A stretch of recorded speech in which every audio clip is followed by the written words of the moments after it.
하나님의 말씀은 마태복음 5장 33절에서 37절입니다. 한 절씩 교독하시고 37절 합독하도록 하겠습니다. 또 옛사람에게 말한 바 헛맹세를 하지 말고 내 맹세한 것을 주께 지키라 하였다는 것을 너희가 들었으나 나는 너희에게 이르노니 도무지 맹세하지 말지니 하늘로도 하지 말라 이는 하나님의 보좌임이요 땅으로도 하지 말라 이는 하나님의 발등상임이요 예루살렘으로도 하지 말라 이는 큰 임금의 성임이요 내 머리로도 하지 말라 이는 내가 한터럭도 희고 검게 할 수 없습니다. 오직 너희 말은 옳다 옳다 아니라 아니라 하라. 이에서 지나는 것은 악으로부터 나느니라. 아멘. 여러분 안녕하세요. 반갑습니다. 지난주에 맹세에 대한 개념과 11조의 문제를 중심으로 말씀을 나눴었죠. 맹세가 뭐였습니까? 하나님이 성전을 통해서 주신, 성전 안에 담아주신 거룩한 경계, 한계 혹은 제한이었죠. 그 경계가 뭐였습니까? 진리였죠.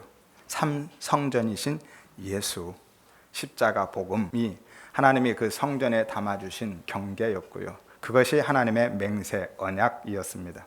따라서 헛맹세는 그 거룩한 경계, 진리를 양의 문이신 예수를 넘어가서 다른 것을, 율법을 혹은 행위를 약속으로 주는 것, 그것을 가르치는 것이 헛맹세, 거짓 증거 혹은 거짓 말인 겁니다. 그리고 그 헛맹세가, 그 거짓 말이 하나님의 그 경계, 담을 넘어가서 하나님의 말씀, 진리를 훔치는 것이고 사람들의 영혼까지 훔치는 도둑질이었습니다. 양의 꼴, 진리를 주어야지 엉뚱한 것을, 율법을, 그 행위를, 윤리나 도덕을 먹이면 죽는 겁니다. 그래서 그들이 거짓 선지자인 거죠. 그 대표적인 게 뭐였죠? 11조 문제, 헌금 문제였죠. 양의 꼴, 진리가 아닌 다른 것, 율법의 행위를 먹이는 그것이 바로 11조와 재물, 헌금의 문제였습니다. 11조와 재물을 진리가 아닌 율법의 행위로만 가르쳤다라는 거죠. 그것이 하나님을 훔치는 거였어요. 드리지 않아서 훔치는 게 아니라 그것을 행위로만 드린 것을 하나님을, 진리를 훔쳤다, 도둑질이다 라고 하는 겁니다. 11조를 재물을 떼먹고 안 드려서가 아니라 율법을 지키는 행위로만, 복받는 비결로만 했기 때문에 그것이 하나님을, 그 진리의 말씀을 도둑질한 것이라 말씀드렸죠. 그래서 예수님이 어떻게 하라고 하셨죠? 마태복음 23장 23절에 의와 인과 신으로 해라. 진리로, 사랑으로, 믿음으로 해라. 이것이 율법의 근본 정신이었습니다. 따라서 헌금은, 봉사는 무엇이든 나를 위한 내 의와 내 가치, 내 자랑이나 내 복을 위한 종교적인 열심으로 혹은 율법 지킴의 행위로 하는 것이 아니라 진리 안에서, 예수 안에서 사랑과 믿음으로 하는 것이라 말씀드렸습니다. 해야만 하는 것이 아니라 그렇게 자연스럽게 하게 되는 거죠. 그래서 믿음은 없는데, 은혜도 없는데 단순한 책임감이나 체면 때문에 혹은 복받기 위해서 할 수 없이 억지로 하는 거라면 하지 마시라고도 말씀드렸습니다.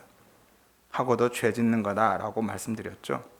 그것이 바로 율법주의고 인본주의고 제사의 행위로만 내어놓는 예수 살해죄인 거예요. 그것이 간음이고요. 헛맹세, 도둑질이었습니다. 11조나 헌금, 봉사 무엇이 되었든지 믿음과 은혜가 없으면 하지 마시고 내 안에 있는 믿음만큼만, 그 은혜만큼만 하시기를 바랍니다. 헌금도 아까우면 덜으세요. 11조 덜으셔도 됩니다. 내 은혜가, 내 믿음이 거기까지 안 가면 내 안에 있는 믿음만큼만, 은혜만큼만 하시면 됩니다. 봉사도요, 하고도 불평할 것 같으면 내려놓는 게 맞습니다. 하다 보면 봉사에 기쁨이 생긴다고요? 그렇지 않습니다. 은혜로 하는 거고요, 기쁨으로 하는 것이죠. 정말로 기쁘게, 즐거이, 감사함으로 할 수 있는 만큼만 하십시오. 그리고 그 믿음, 은혜가 없는 분은 그렇다고 다 포기하고 손 놓으라는 것이 아니라 그 믿음을 구하시라는 거예요. 그 은혜를 구하시라는 겁니다. 그래서 그 믿음으로, 그 은혜로 하시라는 거예요. 하나님은 그것만 받으시기 때문이죠. 기독교 신앙은요, 내가 복받기 위해서 혹은 다른 사람들에게 인정받기 위해서 내가 원하는 어떤 이유나 목적이 있어서 그것 때문에 하기 싫은데 어쩔 수 없이 억지로 마지못해서 울며 겨자먹기식으로 꾸역꾸역 이를 악물고 버티는 것이 기독교 신앙 아닙니다. 그건 그냥 종교라고 하는 거예요. 우리의 신앙은 내가 진리, 은혜 안에 있으면 저절로 하게 되는 겁니다. 자연스럽게 그렇게 살게 되는 거예요. 마치 가지에 맺히는 열매처럼, 열매는 가지에 맺히기는 하지만 가지가 맺는 게 아니라 말씀드렸죠. 열매는 가지에 맺히지만 가지가 맺는 게 아니라 나무가 맺는 거예요. 가지는 나무에 붙어 있기만 하면 그 열매는 저절로 맺혀지는 겁니다. 이것이 은혜인 거예요. 내가 하는 게 아니죠. 여러분, 한 주간 어떻게 사셨습니까?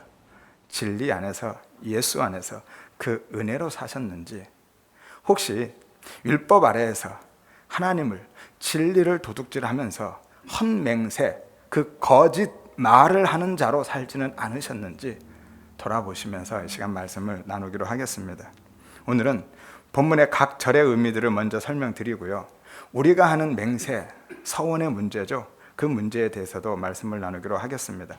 33절에 옛사람에게 말한 바 헛맹세를 하지 말고 내 맹세한 것을 주께 지키라 하였다는 것을 너희가 들었다라고 말씀하죠. 헛맹세가 무엇인지는 이미 말씀드렸습니다. 하나님이 정해주신 그 거룩한 경계, 진리를 넘어가서 다른 것을 약속으로 주는 것, 법으로, 행위로 가르치는 것이 헛맹세였죠. 그래서 그들이 헛맹세, 거짓 증거, 거짓 말을 하는 자들이었고요, 하나님의 말씀, 진리를 훔치는 도둑이었습니다. 하나님이 정해주신 그 경계, 담, 양의 문이신 예수를 넘어가서 양들을 훔치는 도둑이었죠.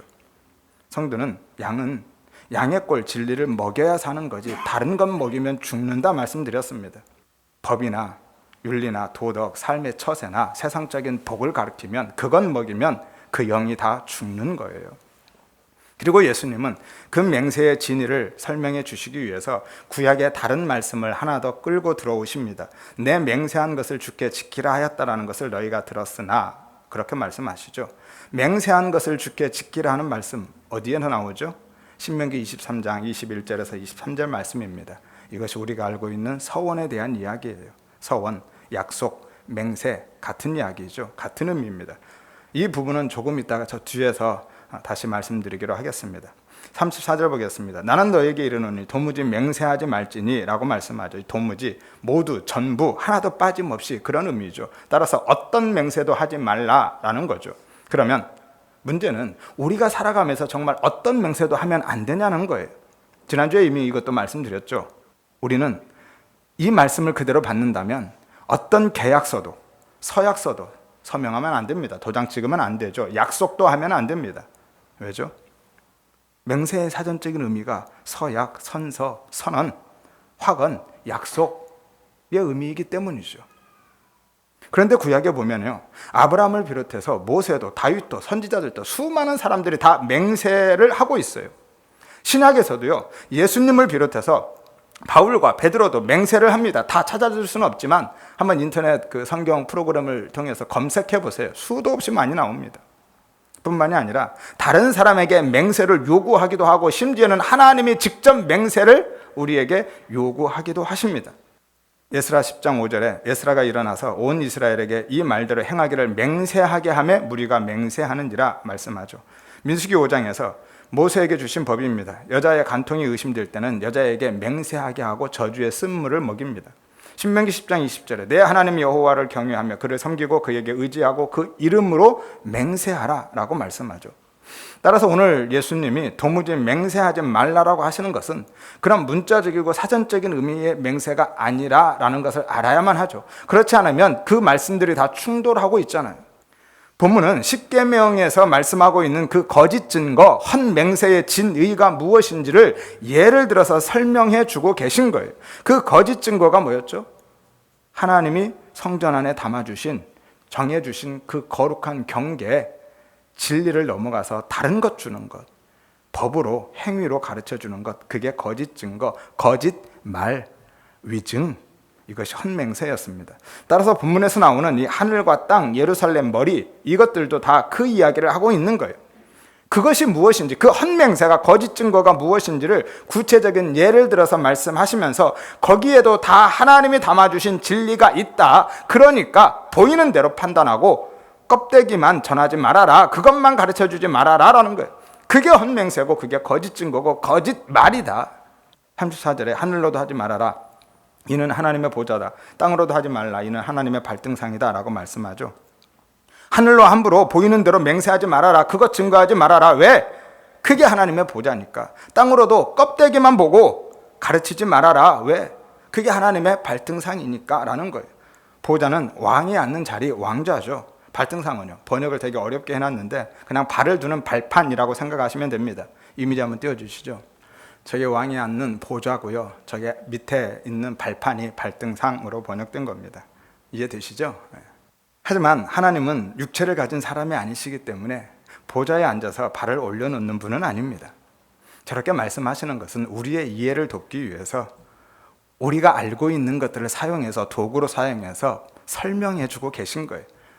이것을 신학적인 용어로 신인 동역론적인 표현이다라고 하는 거예요. 하나님과 사람이 같이 공유할 수 있는 것으로 표현해 준다라는 거예요. 그래야 우리가 이해할 수 있으니까. 그런 표현들이 성경에 많이 나옵니다. 하나님이 탄식하셨다, 하나님께서 후회하신다, 하나님이 근심하신다, 질투하신다, 그런 단어들이 있죠. 하나님이 실제로 그러신다는 게 아니라 그래야 그 하나님의 마음이 어떤지 우리가 비로소 이해할 수 있기 때문에 우리의 감정의 언어들을 사용해서 그렇게 표현해 주시는 것뿐입니다. 아무튼 이 보좌와 발판은요, 하나님의 임재와 통치를 의미하고 성전에 대한 상징으로 주고 계신 거예요. 에스겔서 43장 5절에서 7절에 내가 보니 여호와의 영광이 성전에 가득하더라. 그가 내게 이르시되 인자야, 이는 내 보좌의 처소고 내 발을 두는 처소, 발등상이다, 발판이다 라고 하시는 거죠. 내가 이스라엘 족속 가운데서 영원히 있을 곳이다. 어디가요? 성전이. 그리고 그 발등상, 발판은요, 구체적으로는 성전 안에 있는 언약궤를 의미하고요, 정확히는 그 언약궤를 덮고 있는 속죄소를 가리키고 있어요. 역대상 28장 2절에 여기서 나는 다윗입니다. 여호와의 언약궤, 곧 우리 하나님의 발판을 봉인할 성전을 건축할 마음이 있어서 건축할 재료를 준비했다라고 이야기하죠. 그런데 하나님이 거절하셨습니다.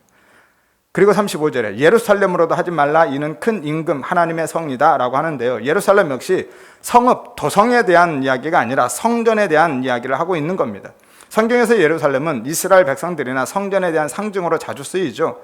예레미야 3장 17절에 그때의 예루살렘이 그들에게 여호와의 보좌라 일컬음이 되며 모든 백성이 그리로 모이리니 라고 말씀합니다. 좀 전에 에스겔서 43장에서는 성전을 하나님의 보좌라고 했는데요, 예레미야 3장에서는 예루살렘을 하나님의 보좌라고 하고 있습니다. 그러니까 예루살렘이 성전이라는 거예요.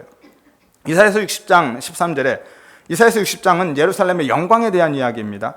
내 거룩한 곳, 이곳은 예루살렘이죠. 예루살렘을 아름답게 할 것이고 내가 나의 발 둘 곳, 어딥니까? 발등상, 발판이죠. 그곳을 영화롭게 할 것이다. 예루살렘이 내가 발을 두는 발등상이다라는 거예요. 위에서는 예루살렘이 내 보좌라 라고 말씀하셨죠. 여기서는 예루살렘이 바로 하나님의 발을 두는 곳, 발등상, 곧 성전이 하나님의 발등상이다 라고 말씀하고 있는 겁니다. 내 머리로 하지 말라, 이는 내가 한터럭도 희고 검게 할 수 없다 라고 하는데요, 성경에서 머리는 항상 누구를 가리키죠? 교회의 머리 대신 예수님입니다. 따라서 머리 역시 성전에 대한 상징입니다. 보좌, 발등상, 예루살렘, 머리, 이 모든 것들이 다 성전에 대한 상징이에요. 머리는 정말 참 성전으로 오신 예수님을 상징하고 있고요. 그러면 내가 한터럭도 희고 검게 할 수 없다라는 건 뭘까요? 율법에 대한 이야기를 하고 있는 겁니다. 구약에서 사람의 털이 희게 되면 뭐가 되는 거죠? 나병이 걸린 겁니다. 이것이 율법이에요. 율법에 의한 판단이고 이것이 율법주의입니다. 정하고 부정한 것을 보이는 것으로 판단하고 정죄하고 심판하는 것, 그것이 율법주의거든요. 하지만 성경에서 나병은요, 때로는 하나님의 구원 사역을 위한 도구로 사용되기도 합니다. 아람의 군대 장관인 나아만 장군도 그랬었고요. 사마리아를 살린 나병 환자들도 있었습니다. 예수님께서 치료해 주신 10명의 나병 환자들도 있었죠. 그러니까 눈에 보이는 것만으로 함부로 판단하고 선언하지 마, 맹세하지 마, 그렇게 가르치지 마 라고 하시는 거예요. 머리는 나니까 너희가 머리 역할을 하려고 하지 말라라는 거예요. 따라서 이미 말씀드린 대로 하늘이나 땅, 예루살렘 머리 다 성전에 대한 이야기이고 예를 들어서 설명해 주고 있는 거예요. 하나님의 눈에 보이는 그것들 안에 성전을 담아두고 있다라는 거죠. 그러면 하나님이 성전에 담아두신 게 뭐였어요? 지난주에 말씀드렸죠. 성전에 담아주신 그 경계, 거룩한 경계, 진리였죠. 참 성전이신 예수, 십자가의 복음. 계시록 22장 1절에서 2절에 그가 수정같이 맑은 생명수의 강을 내게 보이리니 하나님과 및 어린 양의 보좌로부터 나와서 길 가운데로 흐르리라. 강 좌우에 생명나무가 있어 12가지 열매를 맺는다라고 말씀하죠. 여기서 이 12열매는 구원받은 하나님의 백성들, 성도들에 대한 상징입니다. 12는 하나님의 완성된 아들의 수라고 말씀드렸죠. 그래서 야곱의 아들이 12인 거예요. 이스라엘 지파도 12지파고요. 예수님의 제자들도 12명인 겁니다. 야곱의 12아들, 장자와 막내가 누구죠? 루벤과 베냐민이죠. 루벤으로 시작해서 베냐민으로 끝납니다. 루벤, 보라 아들이다 라는 의미죠. 베냐민은요, 오른손의 아들, 즉 완성된 완전한 아들이라는 의미예요. 무슨 이야기냐면 하나님의 아들이 12로 완성된다라는 것을 그 이름들을 통해서 보여주고 있는 거거든요. 그러면 12열매를 맺는 우리가 하나님의 아들로 완성되게 하는 그 생명수는 뭘까요? 뭐겠습니까? 진리의 말씀이신 예수죠. 예수가 생명수이십니다. 그래서 예덴에서도 4개의 강이 흐르고 있었던 거고요. 그 강, 그 물이 진리, 생명의 말씀이신 예수를 상징하고 있는 거니까요. 그러니까 하나님의 택하신 백성은요, 진리의 말씀 예수를 통해서 아들로 완성되는 거예요. 그런데 그 생명수, 진리의 말씀이 어디에 나오죠? 어디에서부터 나와요? 하나님의 보좌로부터, 성전에서 나오는 겁니다. 성전이 그 진리를 담고 있다라는 거예요. 성전에서 나오는 생명수, 진리의 말씀이신 예수님이 구원을 완성하신다라는 내용을 그 성전이 담고 있는 진리다라는 거죠. 그래서 그 진리의 말씀이신 예수님이 이 땅에 오신 거예요. 요한복음 4장에 내가 그 물이다, 내가 생수다 라고 하시면서 14절에 보면 내가 주는 물을 마시면 영원히 목마르지 않을 것이라고 하시죠. 왜냐하면 내가 주는 물은 그 속에서 영생하도록 솟아나는 샘물이 될 것이기 때문에. 그리고 요한복음 7장 37절에서 38절에서도 누구든지 목마르거든 내게로 와서 마셔라. 나를 믿는 자는 그 배에서 생수의 강이 흘러나리라 라고 하시죠. 이것이 계시록 22장에서 말씀하신 생명수의 강, 생수의 강입니다. 참 성전이신 예수가 우리 안에 들어오면 예수와 연합된 우리가 성전이 되는 거예요. 고린도전서 3장 16절, 고린도후서 6장 16절 말씀이죠. 우리가 성전이라고요. 따라서 먼지인 티끌인 존재가 그 물을 받으면 말씀, 진리를 가진 자가 되는 거예요. 그가 생명을 얻은 겁니다. 그래서 그것을 구원이라고 하는 거예요. 계시록 19장 9절에 어린 양의 혼인잔치에 청함을 받은 자들이 나오죠. 그들은 누구입니까? 바로 우리죠. 성도입니다. 그들은 복이 있다라고 하시면서 또 내게 말하되 이것이 아니라 남성 복수 주격입니다. 그러니까 그들은이에요. 그 성도들은 하나님의 참되신 말씀들이라고 하죠. 우리가 말씀들이 되는 거, 우리가 말씀이 되는 겁니다. 우리가 진리가 되는 거예요. 예수를 믿으면 우리가 진리의 말씀이신 예수와 연합되어서 우리가 바로 그 진리, 그 말씀이 되는 겁니다. 이것이 참 성전으로 지어지는 거고요. 이것이 성전 안에 담아주신 진짜 의미다라는 거예요. 그래서 그 생명수 진리가 우리 안에서부터 이제는 흘러나오게 되는 겁니다. 이게 성경에 나오는 이름이 있죠. 시몬 베드로가 그것을 상징하고 있는 거예요. 시몬의 의미가 뭔지 아세요? 사막, 먼지, 그런 의미입니다. 한마디로 물이 없는 자예요. 그럼 베드로는요, 반석이죠. 반석은 뭡니까? 물이 나오는 거예요. 광야에서 반석에서 물이 나왔고요. 반석이신 예수에게서 그 물, 진리, 말씀이 나오죠. 물을 내는 자가 그 반석인 거예요. 예수님이 먼지인 시몬에게 그 물을 주어서 시몬을 물을 내는 반석으로 바꿔내신 것이죠. 이것이 구원인 겁니다. 그런데 그 물을 받지 않으면 어떻게 되죠? 그냥 사막, 먼지로 존재하는 겁니다. 그것이 죽음이고 지옥인 거예요. 그래서 예수님이 제자들을 보내면서 너희 말을 받지 않으면 뭐 하라고 그래요? 발에 먼지를 털어버려라 라고 하시죠. 상징적인 겁니다. 진짜 발에 먼지를 털어버리라는 게 아니라, 물론 그들이 진짜 발에 먼지를 털었어요. 그런데 그 안에 담아주신 의미가 있다라는 거죠. 상징적으로 담아주신 의미가 그 생명의 말씀, 물, 진리인 예수를 받지 않으면 그렇게 먼지로 너희가 털려 나간다라는 것을 보여주고 있는 것이거든요. 아무튼 예수님은 그렇게 보이는 그 물을 가지고 보이지 않는 진리를, 구원을, 영생을 설명해 주고 계신 거예요. 하나님은 모든 만물 속에서 진리를 담아주셨다라고 말씀드렸죠. 전에 한번 말씀드렸죠. 빛, 떡, 문, 길, 양, 씨, 피, 율법, 결혼, 이웃, 이런 것들이 다 뭐라고 그랬어요? 예수에 대한 상징이죠. 다 진리를 나타내고 있는 겁니다. 예수를 담고 있는 거예요. 하나님은 그렇게 땅의 것으로 하늘의 것을 설명해 주고 계시는 거예요. 땅의 것들은 그 하늘의 것을 그래서 담고 있는 그릇인 거예요. 우리가 익숙한 것으로, 우리가 알만한 것으로, 우리가 이해할 수 있는 것으로 하나님이 그렇게 설명해 주고 계신 거예요. 그렇지 않으면 우리는 하나님이 누구이신지, 그 진리가 무엇인지를 알 수가 없기 때문에. 따라서 조금만 주의 깊게 보면 온 세상에서, 그리고 모든 보이는 것에서 그 진리를 발견할 수 있다 말씀드렸죠. 로마서 1장 18절에서 20절에 하나님의 진노가 불의로 진리를 막는 자들에게 나타난다. 이는 하나님을 알만한 것이 하나님으로 알려진 것이라는 의미예요. 그들 속에 보이셨다. 그들 마음 속이 아니라 그들에게 보여주셨다는 거. 어떻게 해요? 자연 만물을 통해서. 그의 영원하신 능력과 신성이 그가 만드신 만물에 분명히 보여 알려졌다라고 말씀하시잖아요. 하나님은 그 모든 것에 다 진리를 담아 두셨다라는 것이죠. 성전도 마찬가지였습니다. 그 성전 안에 진짜 진리, 참 성전이신 예수, 그 십자가의 복음을 담아두고 계신 거예요. 율법도 그랬죠. 율법도 율법의 완성자로 오실 예수를 담아두고 있는 거예요. 제사도 그렇고요. 진짜 우리를 위해서 희생양이 되실, 어린 양이 되실 예수를 그 안에 담아두고 계신 거거든요. 자연 만물 모든 것들이 그렇습니다. 그러니까 보이는 대로만, 껍데기만 보고 함부로 그렇게 판단하고 맹세하지 마, 그렇게 선언하지 마, 그렇게 가르치지 마 라고 하시는 겁니다. 왜냐하면 그게 진짜가 아니니까. 그것을 통해서 진짜를 알려주기 위해서 그것을 주셨는데 그것을 마치 진짜인 것처럼 주고 있으니까 그렇게 하지 말라라는 거예요. 그릇은 그릇으로 알려주고 거기에 담겨져 있는 진짜 내용이 무엇인지를 같이 주라는 거예요. 그게 뭔지를 알려줘야지. 왜 껍데기만 주고 그릇만 전해주냐는 거예요. 그게 마치 내용인 것처럼 알려주면 그것이 헛맹세하는 거야. 그것이 거짓 증거고 거짓 말을 하는 거야 라는 겁니다.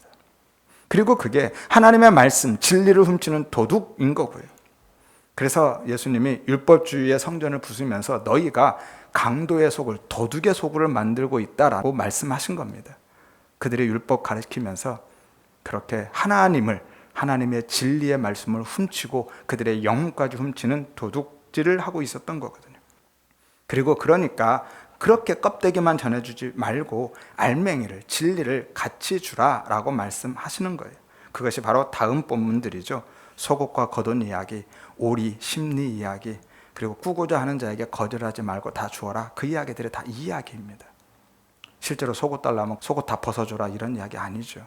그때 가서 생각해 보겠습니다. 아무튼 그러니까 그 성전에서 보이는 것으로, 율법으로 함부로 헛맹세하지 말아라. 그렇게 거짓 증거, 거짓 말하지 말아라 라고 하는 거예요.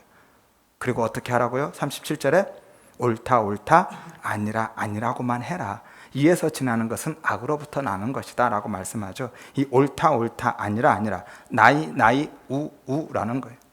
한마디로 예 아닙니다 아니요 라고 하라는 거예요. 그게 진리이면 예 하고 그 진리를 따라가고, 진리가 아니면 아니요 라고 선언하고 따라가지 말라라는 거예요. 그것만 하라는 겁니다. 이에 지나는 것은, 여기에서 벗어나는 것은 이라는 의미예요. 그 진리의 경계를 벗어나면, 그 담을 넘어가면 이라는 의미죠. 악으로부터 난다. 이 난다라는 것은 예의미 동사인데 원래 있다, 존재하다라는 거예요. 그냥 악으로 존재한다라는 거예요. 한마디로 악한 것이다라는 거예요. 그러니까 너희가 진리이면 예 하고 따라가고, 진리가 아니면 아니요 하고 안 가야 되는데, 그 경계를 넘어서 진리가 아닌데도 따라가면 크게 악이다 라고 말씀하는 겁니다. 그러니까 어떻게 하라고요? 그게 진리인지 아닌지를 잘 분별해야 하는 거예요. 진리, 레마의 말씀이면 따라가고 분별해봐서, 로고스, 율법의 말씀이면 세상의 윤리나 도덕, 세상적인 삶의 처세에 관한 것, 이치나 상식 혹은 복에 대한 이야기이면 따라가지 말라라는 거예요. 그게 악한 거니까. 왜냐하면 그 안에는 진리가 없잖아요. 그래서 악한 겁니다. 진리가 없는 모든 말은 그냥 거짓말인 거고요. 도둑질인 거고, 그것이 살인인 거고, 그것으로 간음하는 거예요. 그래서 악한 겁니다. 요한복음 8장 43절 44절에 어찌하여 내 말을, 진리죠, 깨닫지 못하느냐. 이는 내 말을 들을 줄 알지 못한다. 들을 능력이 없다라는 거예요. 진리를 들을 능력이 없다. 왜냐하면 너희가 마귀에게서 났으니까. 너희 아비가 마귀니까. 그런데 그 마귀는 누구예요? 살인한 자다. 진리가 그 속에 없다. 거짓을 말하는 거짓말장이고 거짓의 아비다라고 하시죠. 팁을 하나 드릴까요? 성경에서 귀신 들린 것, 악령에 들린 것이 어떤 의미일까요? 성경에서 이야기하는 귀신 들림, 악령 들림이 바로 이 이야기를 하고 있는 거죠. 왜냐하면 그 귀신, 다이몬이라는 원래 의미가 더러운 말이라는 의미거든요. 그래서 성경에서 귀신은 항상 어떤 존재로 등장하죠? 세상에서는 무서운 귀신, 나쁜 귀신 그러죠. 성경에서는요, 더러운 귀신으로 나와요. 더러운 귀신. 그러니까 하나님의 말, 진리를 더럽히는 자, 그가 귀신인 거고요. 다이모니아, 귀신 들린 자, 귀신에게 붙들린 자가 되는 겁니다. 그리고 악령은 원어가 뭔지 아세요? 놀랍게도요, 악령은 성경에 보면 루아흐 엘로임 라라고, 혹은 루아흐 예호바 라로 나와요. 사무엘상 16장 23절, 18장 10절, 19장 9절의 말씀이죠. 이 라는 나쁜, 잘못된 이라는 의미고요. 루아흐는 하나님의 영, 성령입니다. 엘로힘은 잘 아시는 하나님이에요. 예호바는 여호와죠. 한글 성경은 이것을 의역해서 다 하나님이 부리시는 악령으로 번역해 놨는데요, 원어에 보면 부리다라는 단어가 아예 없습니다. 직역하면 이런 거예요. 잘못된 성령, 나쁜 하나님. 그럼 뭐예요? 하나님 나쁘다라는 거예요? 하나님 나빠요 그거예요? 하나님이 잘못됐다는 겁니까? 그게 아니라 하나님을 하나님으로 나타나는 게 뭐죠? 하나님의 말씀, 진리의 말씀이죠. 그러니까 악령은 하나님을, 그 하나님의 말씀을, 진리를 나쁘게 사용하는 것, 잘못 사용하는 것이 악령인 거예요. 그게 귀신이잖아요. 더럽히는 것. 그래서 예수님이 율법만 보고 진짜 하나님의 말씀, 진리가 없어서 진리를 왜곡시키고 잘못 전하는 그들을 지옥 백성이다, 너희 아비가 마귀다, 니들이 마귀 자식이야 라고 하는 겁니다. 따라서 진리가 아닌 다른 걸 이야기하는 자는 예수, 십자가, 복음, 은혜가 아닌 율법의 지킴의 그 행위, 윤리와 도덕적인 삶, 삶의 처세나 세상적인 복을 가르치는 율법주의자들이나 인본주의적인 성화론자들은 다 진리가 없는 자들이고, 그들이 거짓말쟁이, 도둑, 살인자, 귀신 들린 자인 거예요. 귀신에 붙들린 자, 바울이 말한 다른 복음을 전하는 미혹하는 자, 거짓 선지자, 적 그리스도인 겁니다. 따라서 우리 모든 성도님들은요, 어떤 말씀이든지 그냥 눈에 보이는 대로만 보고 귀에 들리는 대로만 듣지 마시고 잘 분별해 보시기를 바랍니다. 이미 원리는 다 가르쳐 드렸어요. 무엇으로 보라고요? 예수로 보라고요. 그 안에 예수가 있는지, 십자가의 복음이 있는지를 보시라고요. 그 로고스의 말씀 안에 레마의 말씀, 진리, 예수와 십자가 복음이 있는지 없는지를 보고 분별하시기를 바랍니다. 그래서 나이 우 하시면 되는 거예요. 그 말씀이 진리이면, 예수와 십자가 복음에 대한 이야기면 예 하고 따라가면 되는 거고요. 진리가 아니면, 율법과 윤리적인 도덕적인 삶의 처세적인 혹은 세상적인 복에 대한 이야기면 아닙니다라고 돌아서시면 되는 겁니다.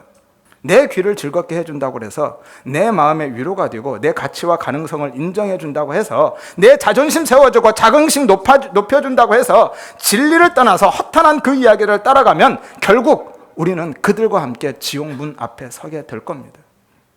왜냐하면 그건 예수 믿는 게 아니기 때문이죠. 여러분, 믿는 것과 아는 것은 다릅니다. 예수 이름 부른다고 다 믿는 건 아니에요. 마태복음 7장 21절에 나보고 주여 주여 한다고 다 천국 가는 거 아니라 말씀하시죠. 내 아버지의 뜻대로 행하는 자여야 들어간다라고 하십니다. 이 행하는 거는 그 행위가 우리의 삶의 어떤 행위가 아니라 믿음이라 말씀드렸죠. 그 진짜 믿는 자, 진리를 가진 자만 천국 가는 거예요. 주의 이름으로 그들은요, 선지자 노릇도 했던 사람이에요. 선지자 역할을 했습니다. 지금 이야기하면 목사 일까지 했던 사람이고요. 귀신도 쫓아내고 많은 능력도 행했던 사람들입니다. 한마디로 병도 고치고요, 귀신도 쫓아낼 만큼 능력이 있던 자들이 있는데 무엇으로 했어요? 예수 이름으로. 그런데 그들이 천국 못 간다, 예수님이 나도 모른다 라고 하시는 거예요. 다 불법을 행했다. 예수 이름 부른다고 다 천국 가는 거 아닙니다. 예수를 믿어야 가는 거예요. 천국은요, 예수를 찾는 자, 예수를 필요로 하는 자가 가는 것이 아니라 예수를 믿는 자만 가는 것임을 믿으시기를 바랍니다. 우리 모든 성도님들은 나를 위해서, 내 필요와 유익을 위해서 예수를 필요로 하는 종교인이 아니라 예수를, 십자가 복음을 믿는 자, 그 진리를 가진 참 성전이 되시기를 주의 이름으로 축원드립니다. 그 은혜를 사모하십시오. 그러면 이제 여러분이 기대하시는 그 서원에 대한 얘기를 좀 나누겠습니다. 문제는 이 맹세가 그 맹세가 아닌 걸 이제 알았는데, 이전에 이미 우리가 그 맹세를 한 것들이 있잖아요. 서원한 분들 많이 계실 겁니다. 그러면 그건 어떻게 해야 될까요? 이미 해버린 것들은. 본문에서 이 맹세의 의미가 아무리 그 문자적이고 사전적인 의미가 아니라 말씀드려도요, 서원한 적이 있으신 분들은 괜히 찜찜합니다. 왜냐하면 너무 오랜 세월 동안 그렇게 들어왔으니까요. 언젠가 하나님께 서원하고 지키지 못한 분들이면 아마 이게 제일 궁금하실 겁니다. 그래서 지키라는 거야? 안 지켜도 된다는 거야? 여러분 어떨까요? 지켜야 돼요? 안 지켜도 돼야 돼요? 신명기 23장 21절 23절 보겠습니다. 내 하나님 여호와께 서원하거든 갚기를 더디하지 말라. 내 하나님 여호와께서 반드시 그것을 내게 요구하시리니 더디면 그것이 내게 죄가 될 것이라. 내가 서원하지 아니하였으면 무죄하리라. 그러나 내 입으로 말한 것은 그대로 실행하도록 유의하라. 무릇 장원한 예물은 내 하나님 여호와께서 내게 서원하여 입으로 언약한 대로 행할지니라 라고 하시죠. 본문을 얼핏 보면 하나님께서 서원하는 것은 반드시 갚아야 된다, 안 그러면 그게 죄다 라고 하는 것처럼 보입니다. 신앙생활 오래 하신 분들 중에서 아마 한두 번 서원 안 해보신 분들이 없을 것 같은데요, 그런 경우 있죠. 자식이 없는 사람들은 하나님 제게 자식을 주시면 이 자식은 제가 하나님께 꼭 바치겠습니다. 뭐 본인이 한나도 아닌데 그런 기도 하죠. 다급한 일 생기면 하나님 이 일만 해결해 주시면, 이 문제만 해결해 주시면 제가 이렇게 헌신하겠습니다. 제가 이만큼 헌금하겠습니다. 그런 분들 계시죠? 여러분, 그게 서원입니까? 문자적인 의미라 할지라도 그 서원 아니죠. 그거는 그냥 거래하는 겁니다. 혹은 어떤 집회 같은 데 가면 순간적인 감정으로 하나님 제가 앞으로 선교사로 가겠습니다. 하나님 제가 이제 목사하겠습니다. 제가 사모하겠습니다. 아니면 헌금 얼마 하겠습니다. 그 앞에서 막 강사들이 그렇게 그 감정을 막 끌고 가면 그 자리에서 막 1,000만 원, 1억 작정하시는 분들이 있죠. 그렇게 서원하는 사람들 많습니다. 그런데 문제는 사람이 화장실 갈 때와 올 때가 다르다고요. 진짜 그 일이 이루어지면, 그 문제가 해결되면 이제 아까운 생각이 들죠. 혹은 사는 게 바빠서 잊어버리고 살기도 합니다. 그러다가 어려운 일 닥치면 그때 내가 서원한 것 안 지켜서 그런가 보다, 그렇게 생각하기도 하고요. 또는 먹고 사는 게 힘들어서 지키지는 못하고 있는데 내가 선교사로 혹은 목사로 서원은 했지만, 내 자식들을 그렇게 사모로 서원은 했지만 지키지 못하는데 늘 한 마음 한켠에 두고 살면서 그것 때문에 고민하고 때로 불안해하고 평생을 그렇게 강박증을 가지고 사는 사람들도 많습니다. 그런데 그게 정말로 신명기 23장에서 말씀하고 계시는 그 서원일까요? 100번 양보해서 그게 서원이라고 치죠. 그러면 하나님은 우리가 드리는 거면 뭐든지 거절하지 못하고 다 그렇게, 그게 무엇이 되었든 넙죽넙죽 다 받아야만 하시는 걸까요? 하나님은 그거 다 받아서 어디에 쓰시죠? 하나님은 창조주시라면서요. 하나님은 온 우주의 주인이시잖아요.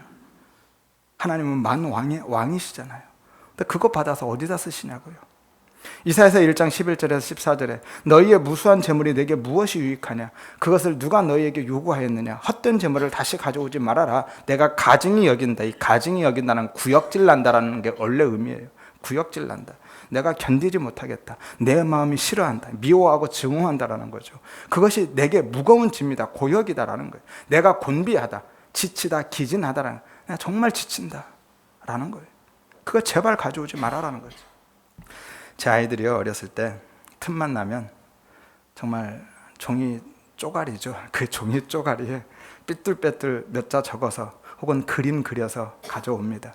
혹은 이것저것 꼬깃꼬깃 접어서 뭔가를 이렇게 접어서 선물이라고 들고 와요. 그런데 그걸 제가 다 받아서 어디다 쓰겠습니까? 그게 제게 어떤 가치와 유익이 있나요? 제게는 솔직히 그냥 미안하지만 쓰레기인 거예요. 귀찮죠. 그런데도 그걸 받고 기뻐합니다. 왜죠? 내 자식이 준 거니까. 거기에 그 아이의 마음이 담겨져 있는 거니까. 그러니까 그것 자체를 받는 게 아니라 그것을 주고 있는 그 아이를 혹은 아이의 마음을 저는 받는 거예요. 그래서 그것을 아이로 받은 거죠. 하나님은요, 우리가 진리로 예수로 드려질 때만 받으시는 거예요. 왜요? 아들이니까. 하나님은 그래서 아들을 받으시는 거예요. 아들로 받으시는 거예요. 그런데 진리가 뭔지도 모르고 내 욕심 채우기 위해서 단순히 내 문제 해결하고 싶어서 순간적인 감정에 사로잡혀서 그렇게 거래하듯이 혹은 하나님께 선심 쓰듯이 하나님 이것 해주시면 제가 저것 드릴게요. 하나님 이것 드릴게 저거 해주세요. 라고 하면 하나님께서 야, 너 나한테 분명히 약속해서 너 나한테 맹세했으니까 서원했으니까 반드시 지켜야 돼. 라고 하시겠느냐라는 거예요. 죄송하지만 하나님은 그것 안 받으십니다. 그런 말 안 들으셔요. 우리가 드리는 게 어떤 것이든 모든 좋은 것을 통칭해서 그냥 돈이라고 하죠. 그것이 아무리 많은 돈일지라도요, 하나님은 거기에 관심 없으십니다. 그러니 혹시라도 서원하고 못 지켜서 지금도 고민하거나 불안해하거나 그 강박증에 시달리고 계신 분들이 있다면 걱정 붙들어 매시고 오늘 밤부터 편하게 2다리 쭉 뻗고 주무시기를 바랍니다. 제가 목사의 양심으로 목사의 직을 걸고 개런티 해드리겠습니다. 보증해드리겠습니다. 그냥 주무시면 돼요, 편하게. 그럼 신명기 23장 말씀은 무슨 의미일까요? 다시 보겠습니다. 신명기 23장 21절에서 23절. 네 하나님 여호와께 서원하거든 갚기를 더디하지 말라. 네 하나님 여호와께서 반드시 그것을 내게 요구하시리니 더디면 그것이 내게 죄가 될 것이라. 내가 서원하지 아니하였으면 무죄하리라. 그러나 내 입으로 말한 것은 그대로 실행하도록 유의하라. 무릇 자원한 예물은 내 하나님 여호와께 내가 서원하여 입으로 언약한 대로 행할지니라.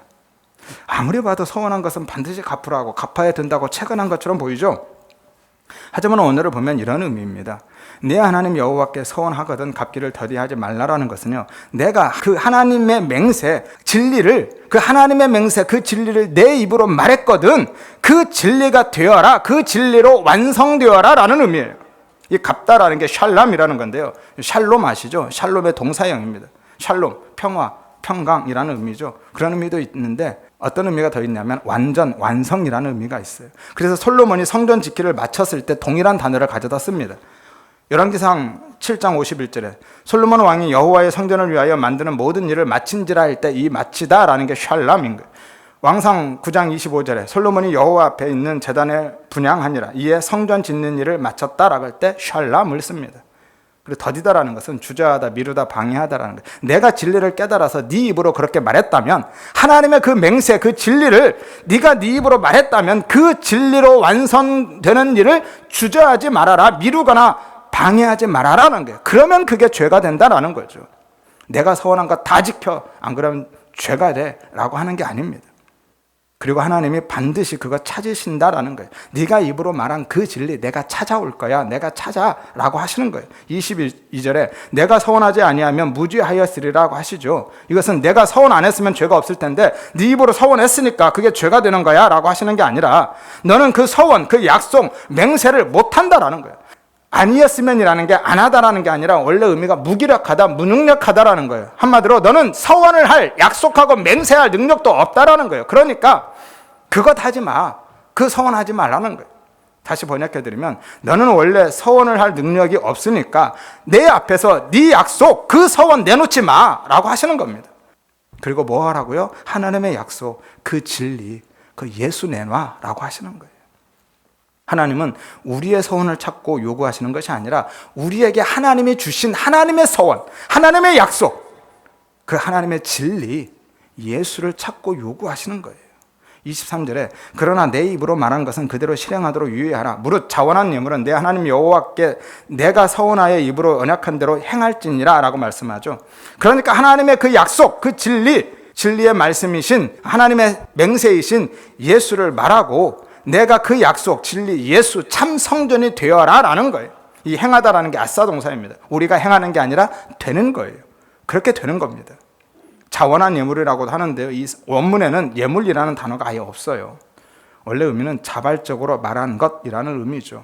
그러니까 네가 드리겠다고 그 자원한 예물은 꼭 무슨 일이 있어도 바쳐야 돼 라고 하시는 게 아닙니다.